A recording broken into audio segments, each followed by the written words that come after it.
There is a financial time bomb sitting in the middle of the global economy. Most people have never heard of it. It is not in a war zone. It is not a crypto exchange. It is not a startup. It is Japan. The world's fourth largest economy is carrying a level of debt so extreme, so mathematically unsustainable, that economists have been quietly warning about it for years. And right now, the cracks are beginning to show. The numbers that should terrify you. Japan's national debt is over 260% of its GDP. To put that in perspective, the United States, which everyone worries about, sits at around 120%. Greece, which nearly collapsed and required an international bailout, peaked at around 180%. Japan is at 260%. And it has been surviving for one reason only: near zero interest rates. For 30 years, Japan kept borrowing costs at almost nothing. As long as rates stayed low, it could service its debt without crisis. But rates are rising now, and that changes everything. Why rising rates are dangerous for Japan. When interest rates go up, the cost of servicing debt goes up. For a country with normal debt levels, this is manageable. For a country with 260% debt to GDP, even a small rate increase creates enormous new pressure. Japan already spends more of its government budget on debt interest than on defense.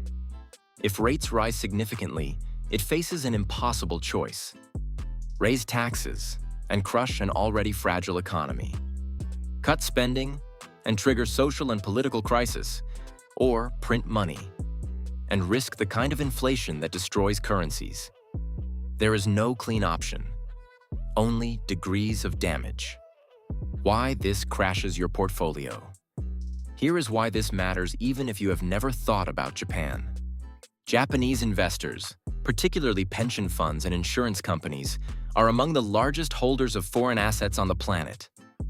They own U.S. Treasury bonds, European government debt, corporate bonds around the world. If Japan faces a financial crisis, those investors are forced to sell foreign assets to bring money home. A sudden mass sell-off of U.S. Treasuries would push American interest rates sharply higher. That would hit mortgages, corporate borrowing, and stock valuations simultaneously. A crisis in Tokyo would be felt in New York, London, and Frankfurt within hours. This is what financial contagion looks like. What smart money is watching. The signal to watch is the Japanese yen. When the yen weakens sharply, it means money is leaving Japan. That is a stress signal. The Bank of Japan's policy decisions are also critical. Any sign they are losing control of their interest rate targets would shake global bond markets immediately. You do not need to invest in Japan to be affected by it. In a connected global economy, the biggest risks are always the ones that arrive from somewhere you are not watching. Japan has been quietly building one of the most dangerous debt structures in modern economic history. The world has chosen not to look. That does not mean the problem is not there.